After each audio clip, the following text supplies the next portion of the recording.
The Lotus Sutra. Sadharma Pundarika Sutra. Translated by Burton Watson. Nichiren.info Chapter 11, The Emergence of the Treasure Tower. At that time in the Buddha's presence there was a tower adorned with the 7 treasures, 500 yojanas in height and 250 yojanas in width and depth, that rose up out of the earth and stood suspended in the air. Various kinds of precious objects adorned it. It had 5,000 railings, 1,000, 10,000 rooms, and numberless streamers and banners decorated it. Festoons of jewels hung down and 10,000 million jeweled bells were suspended from it. All 4 sides emitted a fragrance of tamalapatra and sandalwood that pervaded the whole world. Its banners and canopies were made of the 7 treasures, namely, gold, silver, lapis lazuli, seashell, agate, pearl, and carnelian, and it as so high it reached to the heavenly places of the 4 heavenly kings. The gods of the Trayastrimsha heaven rained down heavenly mandarava flowers as an offering to the treasure tower, and the other heavenly beings and the dragons, yakshas, gandharvas, asuras, garudas, kimnaras, mahoragas, human and non-human beings, an assembly of thousands, 10,000s, millions, offered all kinds of flowers, incense, necklaces, streamers, canopies, and music as alms to the treasure tower, paying it reverence, honor and praise. At that time a loud voice issued from the treasure tower, speaking words of praise. Excellent, excellent. Shakyamuni, world-honored one, that you can take a great wisdom of equality, a law to instruct the bodhisattvas, guarded and kept in mind by the Buddhas, the Lotus Sutra of the wonderful law, and preach it for the sake of the great assembly. It is as you say, as you say. Shakyamuni, world-honored one, all that you have expounded is the truth. At that time the 4 kinds of believers saw the great treasure tower suspended in the air, and they heard the voice that issued from the tower. All experienced the joy of the law, marveling at this thing they had never known before. They rose from their seats, pressed their palms together in reverence, and then retired to one side. At that time there was a bodhisattva and mahasattva named Great Joy of Preaching, who understood the doubts that were in the minds of the heavenly and human beings, asuras, and other beings of all the world. He said to the Buddha, world-honored one, for what reason has this treasure tower risen up out of the earth? And why does this voice issue from its midst? At that time the Buddha said, Bodhisattva Great Joy of Preaching, in the treasure tower is the complete body of a thus come one. Long ago, an immeasurable 1,000, 10,000 million of asamkhas of worlds to the east, in a land called Treasure Purity, there was a Buddha named Many Treasures. When this Buddha was originally carrying out the Bodhisattva way, he made a great vow, saying, if after I have become a Buddha and entered extinction, in the lands in the 10 directions there is any place where the Lotus Sutra is preached, then my funerary tower, in order that I may listen to the sutra, will come forth and appear in that spot to testify to the sutra and praise its excellence. When that Buddha had finished carrying out the Buddha way and was on the point of passing into extinction, in the midst of the great assembly of heavenly and human beings he said to the monks, after I have passed into extinction, if there are those who wish to offer alms to my complete body, then they should erect a great tower. That Buddha, through his transcendental powers and the power of his vow, ensures that, throughout the worlds in the 10 directions, no matter in what place, if there are those who preach the Lotus Sutra, this treasure tower will in all cases come forth and appear in their presence, and his complete body will be in the tower, speaking words of praise and saying, excellent, excellent. Great Joy of Preaching, now this tower of the thus come one Many Treasures, because it heard the preaching of the Lotus Sutra, has come forth out of the ground and speaks words of praise, saying, excellent, excellent. At this time Bodhisattva Great Joy of Preaching, knowing the supernatural powers of the thus come one, spoke to the Buddha, saying, world-honored one, we wish to see the body of this Buddha. The Buddha said to the Bodhisattva and Mahasattva Great Joy of Preaching, this Many Treasures Buddha has taken a profound vow, saying, when my treasure tower, in order to listen to the Lotus Sutra comes forth into the presence of one of the Buddhas, if there should be those who wish me to show my body to the four kinds of believers, then let the various Buddhas who are emanations of that Buddha and who are preaching the law in the worlds in the 10 directions all return and gather around that Buddha in a single spot. Only when that has been done will my body become visible. Great joy preaching, I will now gather together the various Buddhas that are emanations of my body and that are preaching the law in the worlds in the 10 directions. Great joy of preaching said to the Buddha, world-honored one, I and the others also wish to see these Buddhas that are emanations of the world-honored one, and to make obeisance to them and offer alms. At that time the Buddha emitted a ray of light from the tuft of white hair between his eyebrows, immediately making visible the Buddhas in the eastern region in lands as numerous as 510,000 million naodas of Ganges sands. The earth in all these lands was made of crystal, and the lands were adorned with jeweled trees and jeweled robes. Countless thousands, 10,000s, millions of bodhisattvas filled them, and everywhere were hung jeweled curtains, with jeweled nets covering them over. The Buddhas in these lands preached the various doctrines of the law with great and wonderful voices, and one could see immeasurable thousands, 10,000s, millions of bodhisattvas filling all these lands and preaching the law for the assembly. In the southern, western, and northern regions as well, and in the 4 intermediate quarters and up and down, wherever the beam from the tuft of white hair, a characteristic feature of the Buddha, shone, the same was true. At that time the Buddhas of the 10 directions each spoke to his multitude of bodhisattvas, saying, Good men, now I must go to the Saha world, to the place where Shakyamuni Buddha is, and also offer alms to the treasure tower of many treasures thus come one. The Saha world thereupon immediately changed into a place of cleanness and purity. The ground was made of lapis lazuli, jeweled trees adorned it, and ropes of gold marked off the 8 highways. There were no villages, towns, or cities, great seas of rivers, mountains, streams or forests.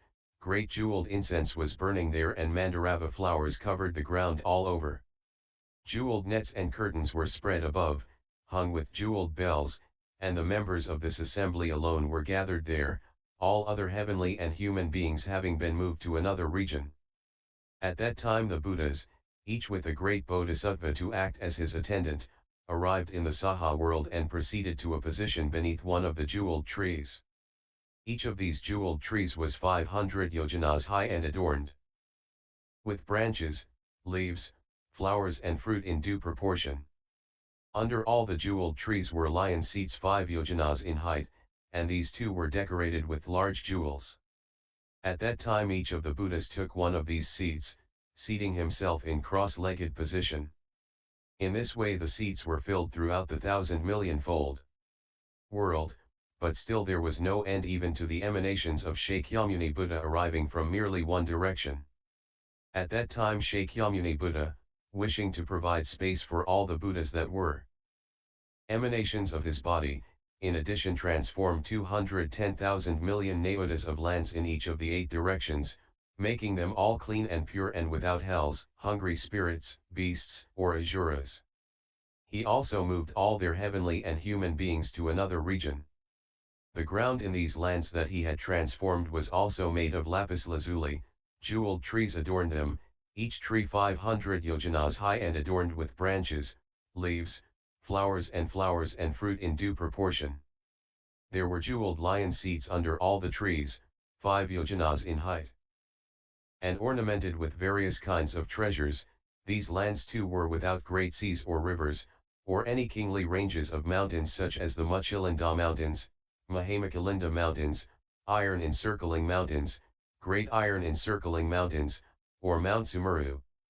The whole area comprised a single Buddha land, a jeweled region level and smooth. Curtains crisscrossed with festoons of jewels were spread everywhere, banners and canopies hung down, great jeweled incense burned, and heavenly jeweled flowers covered the ground all around. Shakyamuni Buddha, in order to provide seats for all the Buddhas that were arriving, once more transformed 210,000 million naodas of lands in each of the 8 directions, making them all clean and pure and without hells, hungry spirits, beasts, or asuras. He also moved all the heavenly and human beings to another region.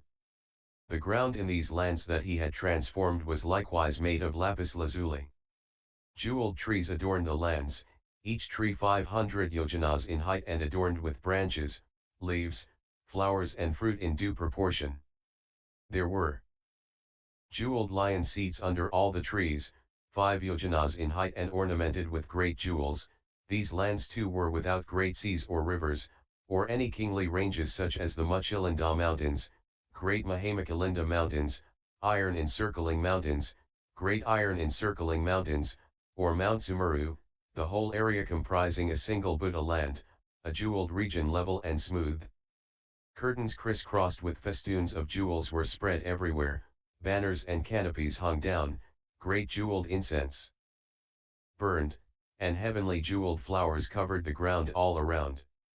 At that time the emanations of Shakyamuni Buddha from the eastern region, Buddhas in lands equal in number to hundreds, thousands, 10,000s, millions of Nayotas of Ganges sands, each preaching the law, had assembled there. And bit by bit the Buddhas from the 10 directions all came and assembled in this way and were seated in the 8 directions. At this time each of the directions was filled with Buddhas, thus come ones, in 410,000 million Nayotas of lands. At that time the Buddhas, each seated on a lion seat under one of the jeweled trees, all dispatched their attendants to go and greet Shakyamuni Buddha. Each Buddha presented his attendant with a handful of jeweled flowers and said, "Good man, you must go to Mount Gridrakutta to the place where Shakyamuni Buddha is and speak to him as I instruct you. Say, are your illnesses few, and your worries few? In spirit and vigor are you well and happy? And are the bodhisattvas and voice hearers all well and at peace? Then take these jeweled flowers and scatter them over the Buddha as an offering, and say, the Buddha so and so would like to participate in the opening of this treasure tower." All the Buddhas dispatched their attendants to speak in this manner. At that time Shakyamuni Buddha saw the Buddhas that were his emanations all assembled, each sitting on a lion seat, and heard all these Buddhas say that they wished to participate in the opening of the treasure tower. Immediately he rose from his seat and stationed himself in midair. All the 4 kinds of believers likewise stood up, pressed their palms together and gazed at the Buddha with a single mind. Shakyamuni Buddha with the fingers of his right hand then opened the door of the Tower of 7 Treasures.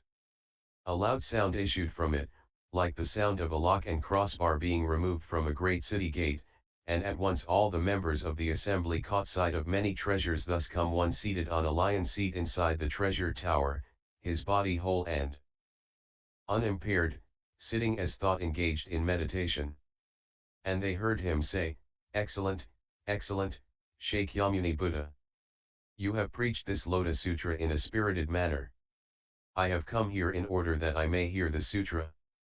At that time the 4 kinds of believers, observing this Buddha who had passed into extinction immeasurable thousands, 10,000s, millions of kalpas in the past speaking in this way, marveled at what they had never known before and took the masses of heavenly jeweled flowers and scattered them over many treasures Buddha and Shakyamuni Buddha. At that time many treasures Buddha offered half of his seat in the treasure tower to Shakyamuni Buddha, saying, "Shakyamuni Buddha, sit here." Shakyamuni Buddha at once entered the tower and took half of the seat, seating himself in cross-legged position. At that time the members of the great assembly, seeing the 2 thus come one seated cross-legged on the lion seat in the Tower of 7 Treasures, all thought to themselves, "These Buddhas are seated high up and far away. If only the thus come ones would employ their transcendental powers to enable all of us to join them there in the air."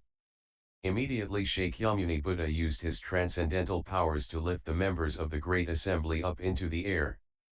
And in a loud voice he addressed all the 4 kinds of believers, saying, "Who is capable of broadly preaching the Lotus Sutra of the wonderful law in this Saha world? Now is the time to do so, for before long the thus come one will enter nirvana." The Buddha wishes to entrust this Lotus Sutra of the wonderful law to someone so that it may be preserved. At that time the world-honored one, wishing to state his meaning once more, spoke in verse form, saying, "This holy Lord, this world-honored one, though he passed into extinction long ago, still seats himself in the treasure tower, coming here for the sake of the law. You people, why then do you not also strive for the sake of the law? This Buddha passed into extinction an endless number of kalpas ago. But in many places he comes to listen to the law. Because such opportunities are hard to encounter. This Buddha originally made a vow, saying, after I have passed into extinction, wherever I may go, in whatever place, my constant aim will be to hear the law. In addition, these emanations of my body, Buddhas in immeasurable numbers, like Ganges sands, have come, desiring to hear the law. And so they may see many treasures thus come one, who has passed into extinction. Each has abandoned his wonderful land, as well as his host disciples, the heavenly and human beings, dragons and spirits, and all the offerings they give him, and has come to this place on purpose to make certain the law will long endure. In order to seat these Buddhas I have employed transcendental powers, moving immeasurable multitudes, causing lands to be clean and pure, leading each of these Buddhas to the foot of a jeweled tree, adorned as lotus blossoms adorn a clear cool pond. Beneath these jeweled trees are lion seats, and the Buddhas seat themselves on them, adorning them with their brilliance, like a huge torch burning in the darkness of the night. A wonderful incense exudes from their bodies, pervading the lands in the 10 directions. Living beings are wrapped in the aroma, unable to restrain their joy, as though a great wind were tossing the branches of small trees.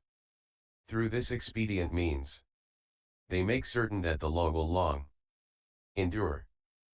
So I say to the great assembly, after I have passed into extinction, who can guard and uphold, read and recite the sutra?